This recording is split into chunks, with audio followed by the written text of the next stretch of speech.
She said she was home with the baby, but she was dining with another man. Part 1.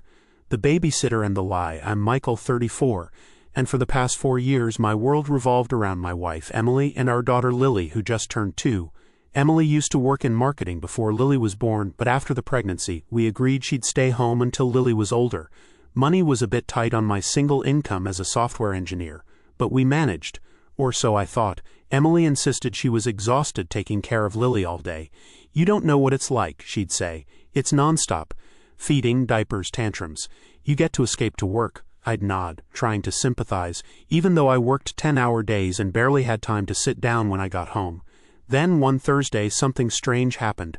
I got out of work early. Server maintenance wrapped up faster than expected. I decided to surprise Emily and Lily with takeout from that Thai place she liked. I was already imagining her face when I walked in with pad see ew and mango sticky rice. But when I opened the door, I didn't see Emily. Instead, I saw a young woman, probably early 20s, with bright red hair and a confused expression, holding Lily on her hip. "Oh," she said, startled. "Hi, you must be Michael." "Yeah, and you are?" "I'm Chloe," she said, shifting Lily to her other arm. "The nanny." I blinked. "The what?" We both stood there for an awkward moment. Chloe looked like she wanted to disappear. I glanced around. The living room was clean, the toys neatly arranged. Lily was babbling happily, unaware of the domestic chaos brewing. "Where's Emily?" I asked. "She said she was at a yoga class," Chloe offered hesitantly, like a game show contestant who knew she had the wrong answer. "A yoga class, right. The same yoga class Emily never once mentioned in the past 2 years. Emily came home 40 minutes later wearing a blouse and jeans, not yoga attire, and holding a half-drunk iced coffee. She froze when she saw me standing there next to the nanny. "Oh, hey babe, you're home early." Her voice went up an octave. "I didn't get a chance to tell you. I hired some help, just a couple of days a week. My mom offered to cover the cost." I stared at her. "Since when? And why didn't you even mention it?" She blinked rapidly. I meant to. It was a last-minute thing. I've been so overwhelmed lately, I just forgot." Chloe looked between us, clearly regretting ever answering the job ad. I didn't want to argue in front of the nanny. I nodded slowly and said nothing more about it that night. But something didn't sit right. Emily hated asking her parents for money, and we'd had a serious budget talk just the week before about cutting back on streaming services. Now suddenly there was enough for a part-time nanny? Part 2, A Stranger's Car and Quiet Lies. The next few days I tried to shake it off. Maybe Emily really was overwhelmed. Maybe her mom had offered to help and Emily just forgot to tell me. After all, raising a toddler isn't exactly relaxing. Still, that seed of doubt was planted, and it wasn't going anywhere. The following Tuesday I had another early release from work. Some cloud sync issue caused downtime, and we were told to log off and cool our heels until tomorrow. I drove home, this time not telling Emily, half curious what I might find. As I approached the house, something caught my eye. A sleek black Audi was parked 2 doors down, slightly tinted windows. I didn't recognize it from the neighborhood. Chloe's rusty Corolla was in the driveway. Inside, the house was quiet. Chloe was in the playroom with Lily, singing something off-key but enthusiastically. She looked up and smiled nervously. "Hey Michael, didn't expect you today." "Yeah, we finished early again." "Where's Emily?" Chloe paused. "She stepped out." "Stepped out where?" Chloe bit her lip. With that guy, the one who picks her up sometimes." My stomach dropped. "Guy? What guy?" "He's older," she said carefully. "Gray streaks in his beard. Always in that black car. They usually leave around noon, back before dinner." "I thought you knew." I must have gone pale, because she quickly added, "I'm really sorry. I didn't mean to get her in trouble. I just assumed you knew."